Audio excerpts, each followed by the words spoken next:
ये आकाशवाणी गोरखपुर है। अब आप सोने निगम से क्षेत्रीय समाचार सुनिए।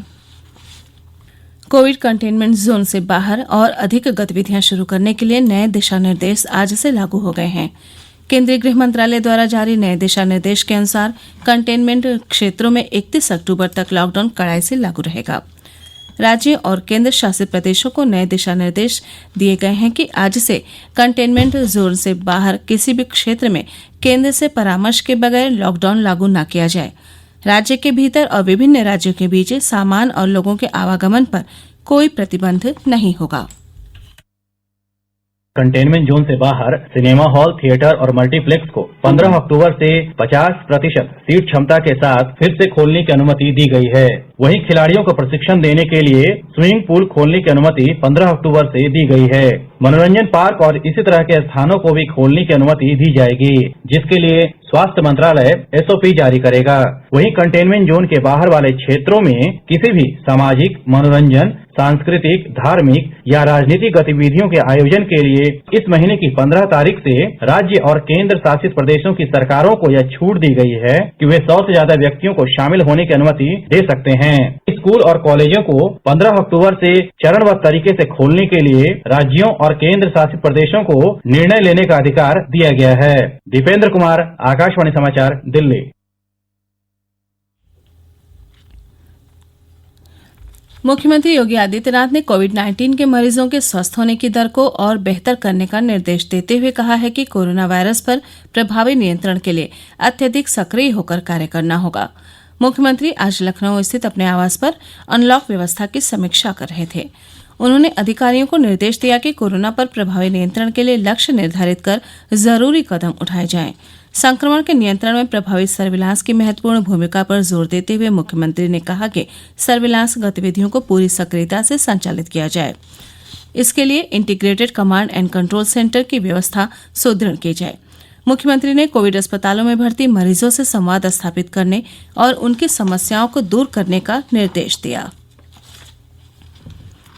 मुख्यमंत्री योगी आदित्यनाथ ने आज लखनऊ में अपने आवास से विशेष संचारी रोग नियंत्रण अभियान के तीसरे चरण का शुभारंभ किया। इस अवसर पर उन्होंने विशेष संचारी रोग नियंत्रण अभियान से संबंधित जागरूकता वीडियो फिल्म का लोकार्पण भी किया। इस अभियान को आज से 31 अक्टूबर तक संचालित किया जाना है। अभियान के शुभारंभ कार्यक्रम को संबोधित करते हुए मुख्यमंत्री ने कहा कि प्रदेश के स्वास्थ्य विभाग के नेतृत्व में विभिन्न विभागों के समन्वय से राज्य सरकार द्वारा पिछले 3 वर्षों से संचारी रोगों के नियंत्रण के लिए ये अभियान संचालित किया जा रहा है। इस अभियान से प्रदेश में संचारी रोगों पर प्रभावी नियंत्रण हुआ है। देश में कोविड रोगियों के स्वस्थ होने की दर 83.53% हो गई है। पिछले 24 घंटों के दौरान 85,000 से अधिक कोविड रोगी स्वस्थ हुए हैं। स्वास्थ्य मंत्रालय ने बताया है कि अब तक स्वस्थ होने वालों की संख्या 52,73,000 से अधिक हो गई है। 86,821 नए मरीजों के साथ देश में संक्रमित मामलों की संख्या 63 लाख से अधिक हो गई है। वर्तमान में 9,40,000 लोगों का इलाज चल रहा है। इस समय मृत्यु दर 1.56% है, जो विश्व में सबसे कम में से एक है।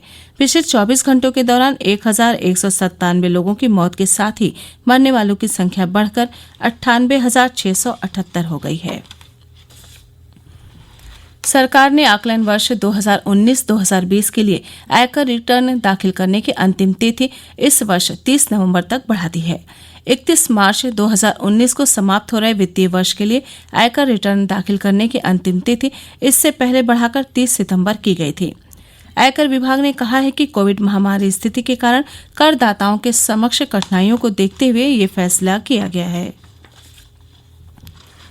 केंद्रीय सड़क परिवहन और राजमार्ग मंत्रालय ने सड़क दुर्घटना के दौरान दुर्घटनाग्रस्त व्यक्ति की सहायता करने वालों के लिए नए नियम प्रकाशित किए हैं। इनमें ऐसे नेक लोगों के लिए अधिकारों की रक्षा का प्रावधान किया गया है। इन नियमों के तहत इन नेक व्यक्तियों के साथ सम्मानजनक तरीके से व्यवहार किया जाएगा और धर्म, राष्ट्रीयता, जाति या महिला अथवा पुरुष के आधार पर किसी प्रकार का भेदभाव नहीं किया जाएगा। कोई भी पुलिस अधिकारी या अन्य व्यक्ति इन्हें अपना नाम, पहचान, पता और अन्य कोई व्यक्तिगत जानकारी देने के लिए विवश नहीं कर सकता। इसी के साथ क्षेत्रीय समाचारों का ये बुलेटिन समाप्त हुआ। नमस्कार।